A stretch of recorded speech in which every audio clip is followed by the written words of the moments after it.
দুনিয়াতে কেমন করে চলবেন এটা যদি শিখতে হয় রাসূলুল্লাহর কাছ থেকে শিখতে হবে। মা বাবাকে কেমন করে সম্মান দিতে হয় এটা রাসূলুল্লাহর কাছ থেকে শিখতে হবে। বড়দেরকে কেমন করে আদব সম্মান শ্রদ্ধা করতে হয় এটা রাসূলুল্লাহর কাছ থেকে শিখতে হবে। ছোটদেরকে আদর স্নেহ মায়া মমতা কেমন করে করতে হয় এটা রাসূলুল্লাহর কাছ থেকে শিখতে হবে। সবচাইতে ভালো জিনিস যেটা হলো জান্নাতে কেমন করে যেতে হয় এটা যদি আপনাকে আমাকে জানতে হয় রাসূলুল্লাহর কাছ থেকে জানতে হবে। বলেন সুবহানাল্লাহ। তাই আল্লাহ পাক রব্বুল আলামিন কি বলছে, লাকাদ কানা লাকুম ফি রাসূলিল্লাহি উসওয়াতুন হাসানাহ। আল্লাহ বলছেন তোমাদের মধ্যে আমি চরম একটা নমুনা দিয়েছি, সেটা হচ্ছে রাসূল। বলেন সুবহানাল্লাহ। আজকে এই রাসূলকে আমরা ফলো করা ছেড়ে দিয়েছি বাপ। আজকে রাসূলকে বাদ দিয়ে বিরাট কোহলিকে আমরা ফলো করি, তার মতন চুল কাটি গাড়ি না। সুনীল নারায়ণকে ফলো করি, মানে ওয়েস্ট ইন্ডিজের প্লেয়ার, তার মতন মুরুখ চুল কাটি। দেশের কোন আপনার প্লেয়ারকে ফলো করি, ছিঁড়া প্যান্ট পিনে কি বিনে না। বেরাদার, আজকে যদি আমরা রাসূলুল্লাহকে ফলো করতাম তাহলে বেরাদার আজকে জগতের বুকে মুসলমান সবচাইতে উঁচু জায়গায় থাকতো। আজকে মুসলমান সবচাইতে সম্মানী হতো। আজকে মুসলমান সবচাইতে ধনী হতো। আজকে মুসলমান সবচাইতে বড় ব্যবসায়িক হতো। বেরাদারানে মিল্লাত ইসলামিয়া, কেননা আল্লাহ পাক রব্বুল আলামিনের নবী আমাদেরকে শিক্ষা দিয়ে গিয়েছে, দুনিয়ার মানুষেরা, আল্লাহর বান্দারা, তোমরা শুনো, জগতের মধ্যে তোমরা চলবে, তোমরা ইনকাম করবে, তোমরা খাবার খাবে, তোমরা তোমাদের খিদা নিবারণ করবে, কিন্তু তোমরা মিথ্যা বলবে না, তোমরা অন্যায় করবে না, তোমরা হারাম খাবে না, তোমরা চুগলি গাইবে না, তোমরা কেমন করে ইনকাম করবে। আল্লাহ পাক রব্বুল আলামিনের নবী বলে, বান্দা তুই আল্লাহর কোরআনটা উঠা, আল্লাহর কোরআনটা পড়। আল্লাহ পাক রব্বুল আলামিন পবিত্র কালামুল্লাহর মধ্যে বলেন, আউযু বিল্লাহি মিনাশ শাইতানির রাজিম, বিসমিল্লাহির রহমানির রহিম, আহাল্লাল্লাহুল বাইআ ওয়া হারামার রিবা। আল্লাহ পাক রব্বুল আলামিন বলে, বান্দা শোন, তোর জন্য আল্লাহ পাক রব্বুল আলামিন ব্যবসাকে হালাল করেছে আর সুদকে তোর জন্য হারাম করেছে। বলেন সুবহানাল্লাহ। আহাল্লাল্লাহুল বাইআ ওয়া হারামার রিবা। আল্লাহ পাক রব্বুল আলামিন বলছে, বান্দা তোর জন্য ব্যবসা হালাল আর সুদ হচ্ছে তোর জন্য হারাম। বলেনি? বলেছে তো নাকি? আজকে আমরা মুসলমান কি করছি? ব্যবসাকে ফেলে দিয়ে আজকে আমরা সুদ নিয়ে পড়ে আছি। হ্যাঁ, ইমাম সাহেব মসজিদে নামাজ পড়াচ্ছে, বেরাদার বৃষ্টি হয় না, বলে মৌলভী সাহেব আল্লাহর কাছে একটু দোয়া করেন, আল্লাহ তুমি বৃষ্টি দাও। মৌলভী সাহেব বলছে, রব্বানা আতিনা ফিদ দুনিয়া হাসানা ওয়া ফিল আখিরাতি হাসানা ওয়া কিনা আযাবান নার। দোয়া করে দিলে, দোয়া করার পরে আর কি হয় না? আর মেঘ হয় না। মেঘ হয় না। কি নাম? নাজিবুর রহমান। কার নামে? নাজিবুর রহমানের নামে। উনি যাই হোক যান। হ্যাঁ, তো কি বলতেছিলাম, ইমাম সাহেবকে বললেন আপনি যে ইমাম সাহেব একটু দোয়া করে দেন, মেঘ হয় না, পাটজাক দেওয়া হয় না। এবার ইমাম সাহেব তো আজকাল বুঝতে পারছেন না ইমাম সাহেবদের কি ব্যাপার। ইমাম সাহেব আপনাকে মসজিদে রাখলেন, বেশি কিছু আপনাকে করতে হবে না, আপনার বেতন ব্যাপক দিব, বেতন ব্যাপক দেব। আপনার ৬,০০০ টাকা বেতন, বেশি কিছু করতে হবে না। ৫ ওয়াক্তের নামাজ পড়াবেন, জুমা পড়াবেন, মানুষ মরলে জানাজা পড়াবেন, বিহা শাদী হলে বিহা, ছেলে পিলা হলে কানে আজান দিবেন। মুসলমানিতে আপনাকে থাকতে হবে, বিহাতে থাকতে হবে, মা মরাতে থাকতে হবে, বাপ মরাতে থাকতে হবে, বিটির বিহাতে থাকতে হবে, ৫ ওয়াক্তের নামাজ পড়াইতে হবে, মক্তব চালাইতে হবে। বেশি কাজ নাই। আপনার বেতন কত? ৬,০০০। বেরাদার বেশি কাজ নাই। টাইম টাইম আপনাকে আসতে হবে। আমাকে হুরাইগে যেন না, কথাটা বলাতে লজিক আছে। হ্যাঁ, বেশি কাজ নাই। আর আমরা কি বলি, ইমাম আমাদের মাথার তাজ, তাই তো নাকি? ইমাম আমাদের মাথার তাজ। আজকে কেমন তাজ আপনারা নিজেরাও জানেন। আরে ইমামের কথা শুনে মানুষ চলবে কি? আজকে ইমামকে মানুষের কথা শুনে চলতে হয়। আপনাদের এখানকার কথা বলছি না, মেলাই জায়গাতে আছে। বেরাদা, তো এই হচ্ছে আমাদের অবস্থা। আজকে যদি আমরা নবী মুস্তাফার কে যদি আমরা ফলো করতাম তাহলে বুঝতে পারলেন দুনিয়ার মধ্যে সবচাইতে দামি হতাম আমরা, সবচাইতে মানি হতাম আমরা, সবচাইতে জ্ঞানী হতাম আমরা। কিন্তু বিরাদার, আজকে খোদার কসম করে বলি, আল্লাহ পাক রব্বুল আলামিনের নবী বললেন যে সুদকে তোমাদের জন্য আল্লাহ হারাম করেছে, ব্যবসাকে তোমাদের জন্য হালাল করেছে। এবার ইমাম সাহেবকে আপনি বললেন দোয়া করেন, মেঘ হয় না। এবার ইমাম সাহেব দোয়া করলো, রব্বানা, আল্লাহ তুমি মেঘ দাও। এবার মেঘ আপনার বুঝতে পারলেন হলো না, বৃষ্টি হলো না। সকালবেলাতে ইমাম সাহেবের কানে কানে আসছে, কেউ যেন আপনার রাস্তা থেকে বেরিয়েছে, ইমাম সাহেব কেমন করে দোয়া করলে মেঘ হইল না। ইমামের দোয়া যদি কবুল না হয়, আমাদের দোয়া কেমন করে কবুল হবে? মানে ইমামের মানে ও নাম করে বেড়েছে, চুগলখোর যারা আছে তারা নাম করবে, দেখবেন ইমামের এইভাবে মেঘ হইল না। কিন্তু আমি বলি মেঘ হবে কেমন করে? আল্লাহ পাক রব্বুল আলামিন আজকে আপনার কাছে বাস্তব আমি একটা প্রমাণ দিয়ে যাই। তার প্রমাণটা বাস্তব হচ্ছে এটা। আজকে আপনারা জালসার মাহফিল সাজিয়েছেন, তাই তো নাকি? জালসার মাহফিল আপনারা সাজিয়েছেন, আপনারা গানের মঞ্চ আপনারা সাজাননি, আপনারা ড্যান্সের মঞ্চ এখানে সাজাননি, এখানে সাজিয়েছেন নেকির একটা মাহফিল। এই মাহফিলের মধ্যে যদি আপনার কেউ বসে তাহলে নেকি আছে, কেউ কিছু শুনবে তো নেকি আছে, আপনার আলেমের চেহারার দিকে তাকাবে তো নেকি আছে, প্যান্ডেলের নিচে বসবে এটা তো নেকি আছে। কিন্তু বেরাদারানে মিল্লাতি ইসলামিয়া, আপনি চলে যান মেলার মধ্যে, কত লোক মানুষের ভিড় আপনার সহে না, ঠেলে সহে না, কিন্তু নেকির জায়গাতে আপনার লোক নাই। তার কারণ হলো আমরা শুধু মুখে বলি যে আমরা মুসলমান, মুসলমানের যেটা কর্তব্য সেটা আমরা পালন করি না।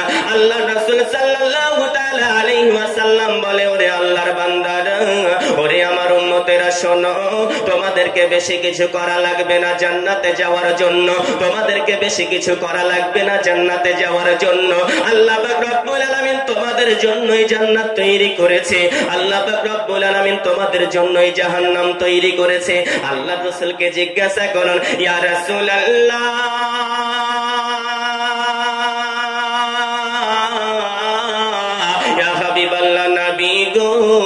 কি করলে আমরা জান্নাতে যাব? আল্লাহ রাসূল সাল্লাল্লাহু আলাইহি ওয়াসাল্লাম বলে, বান্দাদি, ওরে আল্লাহর বান্দা, আমার উম্মতেরা শোনো, আল্লাহ পাক রব্বুল আলামিন তোমাদের উপরে 5 ওয়াক্তের নামাজ ফরজ করেছে। বলুন সুবহানাল্লাহ। আকিমুস সালাতা ওয়া আতুজ যাকাত। আল্লাহ পাক রব্বুল আলামিন পবিত্র কালামুল্লাহর মধ্যে বলে, বান্দারে, তোমরা নামাজ আদায় করো, তোমরা যাকাত প্রদান করো, হিজ্জুল বাইত, তোমরা বাইতুল্লাহর হজ করো, আর সাম, তোমরা রোজা রাখো, আর তোমরা কি করো? কলেমা পড়ো। আল্লাহ রাসূলকে বলেন, ইয়া রাসূলুল্লাহ, ইয়া হাবিবাল্লাহ, নবী গো, এরপরে আমরা আর কি করব? আল্লাহ রাসূল বলছে যে তোমাদের জীবনে যতই দুঃখ আসুক না কেন, যতই কষ্ট আসুক না কেন, তোমার মধ্যে কোনো মানুষের জন্য যতই মায়া বসে যাক না কেন, কারো মায়াতে পড়ে যেন তুমি তোমার আখিরাত খারাপ করবে না। আপনি বলবেন, মাওলানা জিয়াউল ইসলাম, আখিরাত খারাপ করার মানেটা কি? আখিরাত খারাপ করার নামটা কি? বিরাদারানে মিল্লাতি ইসলামিয়া, আল্লাহ রাসূল বলছে, তুমি কারো মায়ায় পড়ে জীবনে যেন তুমি মিথ্যা কথা বলো না। কি করো না? মিথ্যা বলিও না। কিন্তু আমরা নামাজও পড়ি, আবার মিথ্যাও বলি, কথা ঠিক কিনা? নামাজও পড়ি, মিথ্যাও বলি, নামাজও পড়ি, টিকিটও কাটতে যাই, নামাজও পড়ি, বুঝতে পারলেন মানুষের আমরা গিল্লাও গাহি। আল্লাহ পাক রব্বুল আলামিনের নবী বলে, বান্দা, তোমরা হালাল রুজি খাও, হালাল রুজি খাও, কিন্তু আমরা হারামের দিকে আজকে ঝাঁপাই। আল্লাহ পাক রব্বুল আলামিনের নবী বলে, তোমরা অন্যায় কর্ম করিও না। কিন্তু আজকে আমাদের মধ্যে অন্যায়ের শেষ নাই। বেরাদারানে মিল্লাতি ইসলামিয়া, আমার ভাইকে সুযোগ পেলে আমি অন্যায় করে দিই, আমি সুযোগ পেলে আমার ভাইকে আমি দুঃখ দিয়ে দিই, আমি সুযোগ পেলে আমার মাকে আমি দুঃখ দিয়ে দিই। আল্লাহ রাসূল বললেন যে সর্বপ্রথমে তুমি মিথ্যা কথা বলবে না, নাম্বার 2, তারপরে তুমি কি করবে না? অন্যায় করবে না, নাম্বার 3 তুমি হারাম খাবে না, নাম্বার 4 তুমি কারো গীবত গাইবে না। এগুলা যদি করো, এগুলা করার পরে যদি আল্লাহ তাআলার ইবাদত করো, আল্লাহ পাক রব্বুল আলামিনকে যদি বলো মাবুদ মাওলা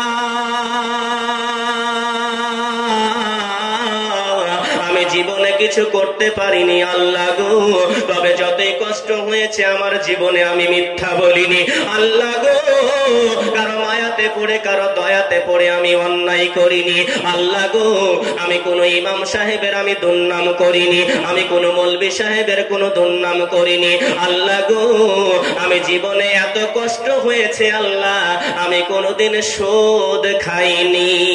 এইরকম করে আল্লাহর কাছে দোয়া করেন আমার মহান স্রষ্টা রব্বুল আলামিনের নবী।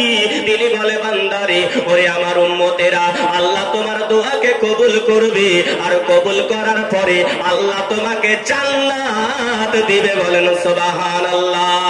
নারে তাকবীর, নারে তাকবীর, নারে রিসালাত, মাসলাকে আলা হযরত, নারে তাকবীর, নারে রিসালাত। এই ছেলেটার নাম কি বললো গো?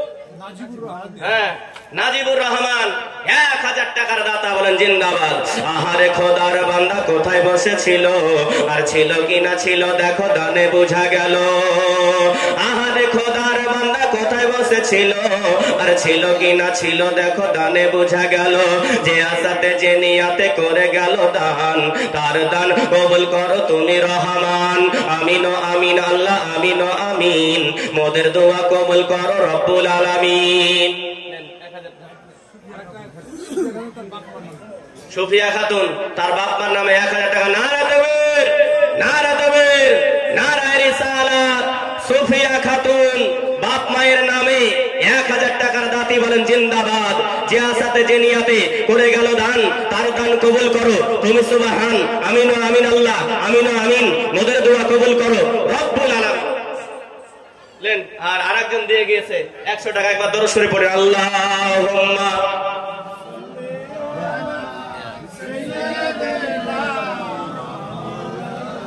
কি নাম? লাইটম্যান, আপনার লাইটটা তাড়াতাড়ি ঠিক করুন। লাইটম্যান, আপনার তাড়াতাড়ি লাইটটা ঠিক করুন।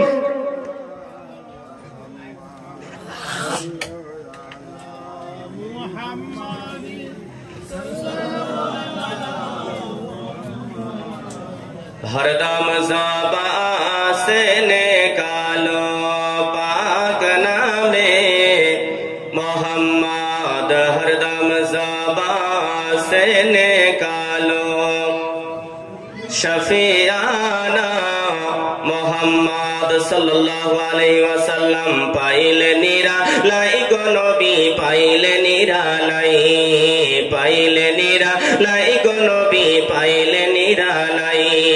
ओरे दुई कदमे चुमो खाबो चरण धुली मागबो गाई, पाइले निरा लाई गो नबी, पाइले निरा लाई, पाइले निरा लाई गो नबी, पाइले निरा लाई, पाइले निरा लाई गो नबी, पाइले निरा लाई।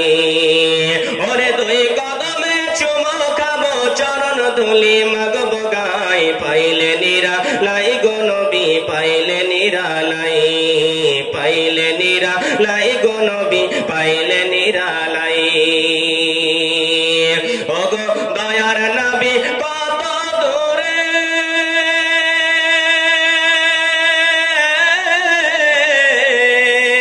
আর লোহিত সাগরের তীরে, ওই মদিনারি সোনার ঘরে, ওই মদিনারি সোনার ঘরে আরাম করেন সর্বদাই। পাইলে নিরালাই গো নবী, পাইলে নিরালাই, পাইলে নিরালাই গো নবী, পাইলে নিরালাই। ওরে দুই কদমে চুমো খাবো চরণ ধুলি মাগবো গাই, পাইলে নিরালাই গো নবী, পাইলে নিরালাই, পাইলে নিরালাই গো নবী, পাইলে নিরালাই। নারে তাকবীর, নারে তাকবীর, নারে রিসালাত। আব্দুল শেখ 500 টাকার দাতা। নারে তাকবীর, নারে রিসালাত। ইয়া রাসূলুল্লাহ 500 টাকা। তো যাই হোক বাবাজিরা আমার, আমি কোথায় ছিলাম? আল্লাহ পাক রব্বুল আলামিন বলেন লাকাদ কানা লাকুম ফি রাসূলিল্লাহি উসওয়াতুন হাসানাহ। আল্লাহ পাক রব্বুল আলামিন বলে, বান্দা তোমরা কি করো? আমার নবীকে ফলো করো। তোমার জন্য তোমার দুনিয়াবি জিন্দেগি আমি আল্লাহ তাআলা সুন্দর করে দেব, তোমার কবরের জিন্দেগি আমি আল্লাহ তাআলা সুন্দর করে দেব, তোমার আখিরাতের জিন্দেগি আমি আল্লাহ তাআলা সুন্দর করে দেব, তোমাকে সম্মান দিয়ে আমি আল্লাহ পাক রব্বুল আলামিন জান্নাত নসিব করব। বলেন সুবহানাল্লাহ। আর একটা আয়াত তেলাওয়াত করেছি কি, রাফা'না লাকা যিকরাক। বলেন সুবহানাল্লাহ। আল্লাহ পাক রব্বুল আলামিন পবিত্র কালামুল্লাহর মধ্যে বলেন, রাফা'না লাকা যিকরাক। হে রাসূল, আপনার মান, শান, মর্যাদাকে আমি আল্লাহ বাড়িয়েছি। বলেন সুবহানাল্লাহ। আচ্ছা বলেন, দুনিয়ার কোন মানুষ যদি নবী মুস্তাফার মান, শান, মর্যাদাকে যদি কমাবো মনে করে কমাতে পারবে? কমাতে পারবে? কমাতে পারবে না। কেন? যার শান, মান, মর্যাদাকে আল্লাহ পাক রব্বুল আলামিন বাড়িয়ে দেয়, তার শানকে আপনার কেউ কমাতে পারে না, কেউ পারে না। আজকে বলছে, কেউ বলছে যে নবী আমার মতো, কেউ বলছে আলিফ কাকে বলে, বা কাকে বলে, তা কাকে বলে, সা কাকে বলে, এই জ্ঞান নাকি নাউজুবিল্লাহ আল্লাহ রাসূলের ছিল না। এগুলা বলে কি বলে না? বলে কি বলে না? বলে তো নাকি? কিন্তু এটা নয়। আল্লাহ পাক রব্বুল আলামিনের শান, মান, মর্যাদাকে কে বাড়িয়েছে? আল্লাহ। এবার কতটা শান, মান আপনাদেরকে একটু শোনাই। একবার জোরে বলুন সুবহানাল্লাহ। হাত উঁচু করে বলি ইয়া রাসূলুল্লাহ। আল্লাহ পাক রব্বুল আলামিনের নবী আকা জনাবে মুহাম্মদুর রাসূলুল্লাহ সাল্লাল্লাহু তাআলা আলাইহি ওয়াসাল্লাম, ইনার শান, মান, মর্যাদা আল্লাহ পাক রব্বুল আলামিন কতটা বাড়িয়েছেন।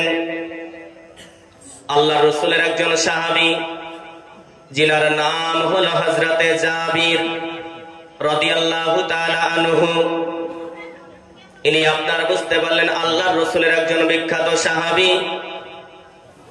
এক সময়তে হযরতে জাবির রাদিয়াল্লাহু তাআলা আনহুর পিতা আব্দুল্লাহ, জাবির রাদিয়াল্লাহু তাআলা আনহুর পিতার নাম কি? আব্দুল্লাহ।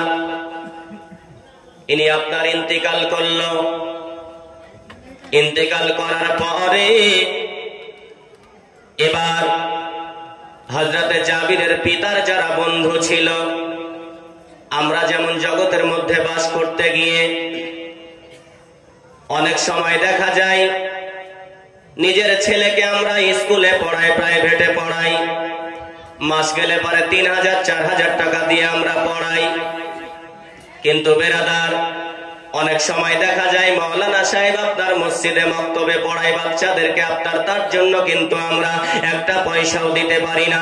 আপনার ছেলেটাকে মৌলভী সাহেব আপনার শেখায় আলিফ, বা, তা, সা, জিম, হা, এইরকম আপনার শিখাতে শিখাতে আপনার ছেলেটাকে কমপ্লিট আপনার কোরআন মাজিদ শিক্ষা দেয়, আপনার ছেলেটাকে কলেমা শিক্ষা দেয়, আপনার ছেলেটাকে নামাজের নিয়াত শিক্ষা দেয়, আপনার ছেলেটাকে সালাম কেমন করে করতে হবে এটা শিক্ষা দেয়।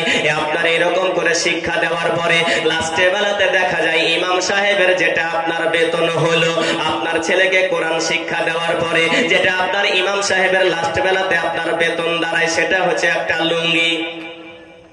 এই কথা বলছেন না যে? হয় কি হয় না?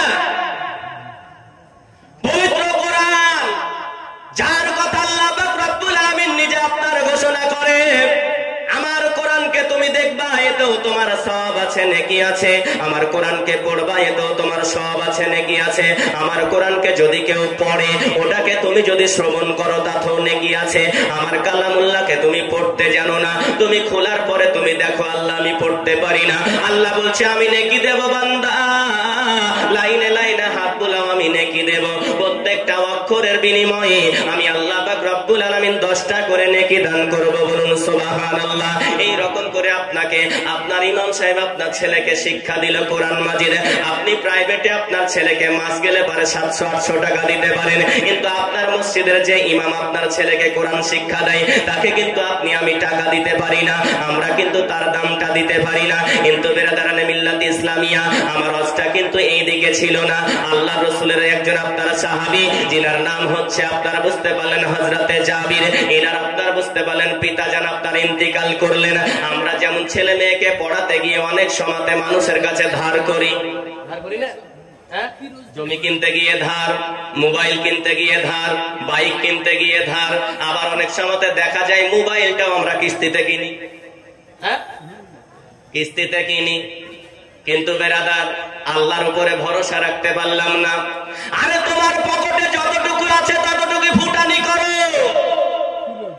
ফিরোজ, নারা তাকবীর, নারা তাকবীর, নারা রিসালাত, মাসলাকে আলা হযরত, নারা তাকবীর, নারা রিসালাত।